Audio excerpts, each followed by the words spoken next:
Our Power Plays of the Week brought to you by Dave Campbell's Texas Football Magazine begin here at AC Bible Stadium, where Leander Rouse defeated their rivals from Leander High School 45-12, your final score. Some big highlights in this game. It all starts up front with the offensive line for the Raiders and their quarterback, Billy Ray McCrary. Behind him and fake to him. McCrary to throw down the middle, has a man, caught at the 5, in for a touchdown for Rouse. What an outstanding catch by Jackson Franks. Look at the touchdown one more time. Beautiful pass. Look at the one-handed grab. Is that fantastic or what, Tom? Sensational. So he got behind the defender, Matthew Long. Meanwhile, just down the road at Gupton Stadium, congratulations to Cedar Park's Chris Hutchings, who scored his first touchdown since 2012 after sitting out all of last year with an ACL injury. Timberwolves head coach Joe Willis didn't mind that celebration penalty as Cedar Park topped Westwood 34-10. Undefeated Round Rock McNeil squaring off with Killeen Ellison at Leo Buckley Stadium in Killeen. McNeil continues to impress this season under Howard McMahon, their head coach. The Mavs win it 33-20 to improve to 3-0. That has not happened since George W. Bush was in office. 9/11 theme throughout the nation as Copper's Cove, with their proximity to Fort Hood, always loaded with military kids. The Dogs aren't afraid of a little rain as the Double C travel to Dragon Stadium to play Round Rock. Check out Liam Beard with the TD run against the Dogs of Copper's Cove. 26-0, the Dragons slay the Dogs. Another Round Rock ISD squad, Cedar Ridge, hosting a Killeen area team in Shoemaker. CJ Rittenhouse gets it going for the Raiders. Joseph Massey to Rashawn Taylor. How about that 70-yard hookup? That's big time as Cedar Ridge improves to 3-0 with a 37-12 win over Shoemaker. Elgin scoring 44 points a game under new head coach Jim Garfield, including a loss to Vandegrift. Another Leander ISD team, Vista Ridge, is off to an undefeated 3-0 start. Ranger junior Matthew Snow had 189 yards on 27 carries. Jordan Smith had one of the longest runs from scrimmage in week 3. Check him out, showing you some speed in a 75-yard touchdown run. In fact, Smith had several TDs on the night, showing you power in addition to his speed. Fittingly, it was number 44 to Quan Patton for Vista Ridge, who helped the Rangers overcome a 22-21 deficit with the play of the game on this 69-yard kickoff return for a touchdown. Vista Ridge outscored Elgin 21-6 in the second half as the Rangers win it 35-22. To Jerry World we go. No, this time we're going to Liberty Hill. Jerry Vance and his Panthers hosting Brownwood. What a wild game here. Harley Price with a TD for the Lions of Brownwood. There were some big plays in this game. Few teams can run the ball more effectively than the Liberty Hill Panthers. Call it old school or call it what you will. Stopping the Panthers' run game is no easy chore. 43-36, Liberty Hill beats Brownwood. Let's go south to San Antonio as Southwest was battling the Lee Volunteers. The Dragons can run the football as well. Riley Riggs with the nice run. Now, you might remember Minnesota Vikings quarterback Tommy Kramer. Well, he guided the Lee Volunteers to the 1971 Class 4A state title over Wichita Falls High in the first high school football game ever played at Texas Stadium in Irving. This QB, Kyle Fuller for Lee with a nice gain as the Volunteers would go on to win it 42-27 despite a valiant effort from Tyrone Middleton and the Southwest ground game. Laredo United driving up I-35 to play San Antonio Clark in a driving rain. Clark ran the football well and they go on to win it 33-20.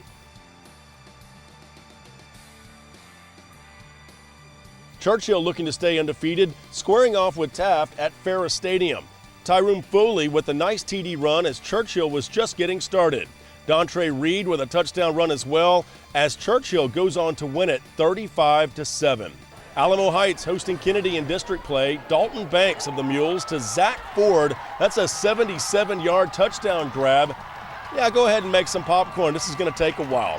That was long, but this one's longer. 99 yards as Greek Shelter hauls it in as the Mules of Alamo Heights roll on.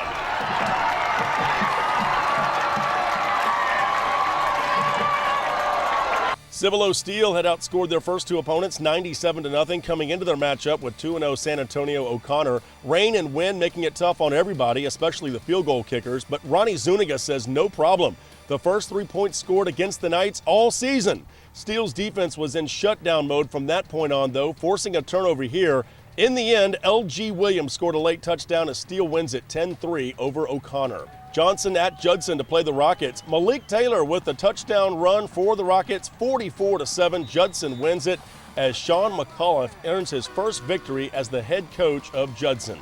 A battle of unbeatens as Shiner traveled to Tigerland. Remember Goliad? The Tigers jumped on the Comanches as Nate Kowalik dumped the ball off to Joseph Burns, who does the rest. Both of these teams like to run as well. Check out Tyler Patek with the keeper for a nice touchdown, and they would head into the locker room tied at 14. Goliad came out of halftime on a mission, scoring 15 points, leading 29-14 going into the third quarter. Ty Ross with the nice TD catch for the Tigers. Back came Shiner, though, with 20 unanswered points as Dadrian Taylor hauls in this Patek pass.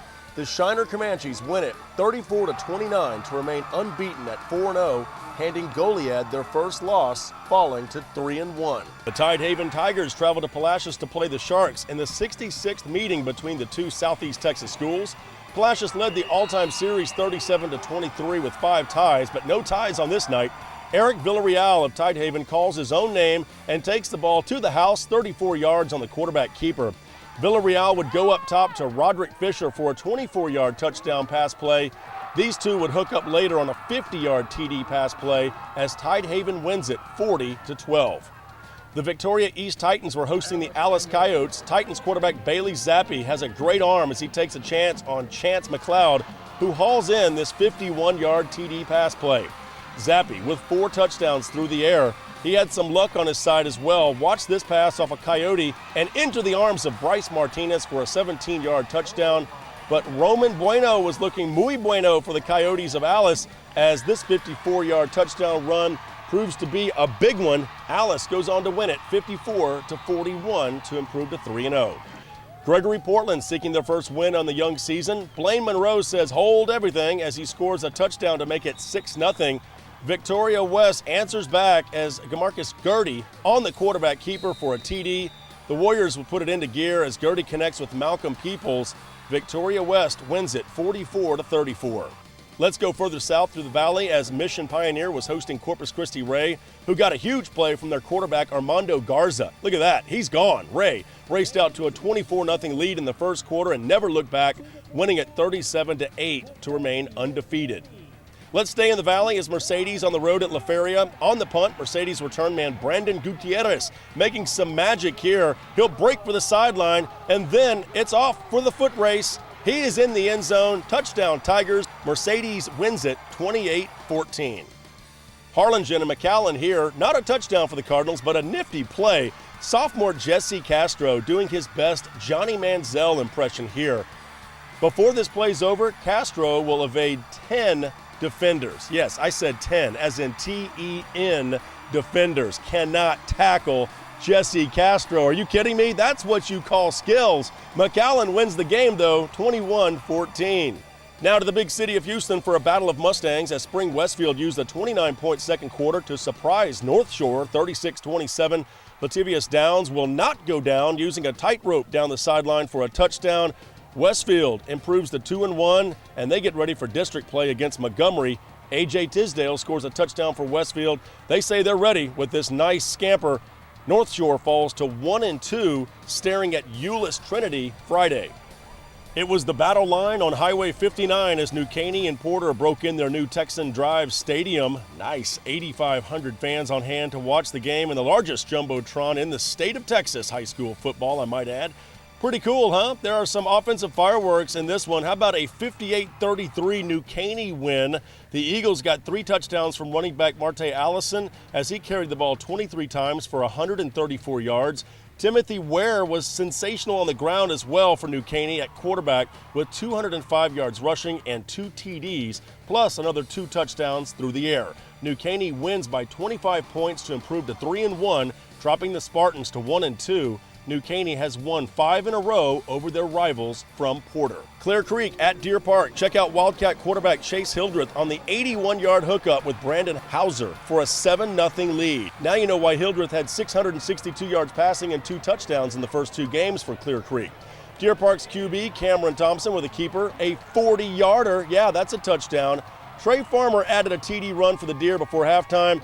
Now, Jaden Woodson did have a nice kickoff return for a touchdown on the other end for Clear Creek, but in the end, it is Deer Park improving to 3-0 with a 24-14 victory.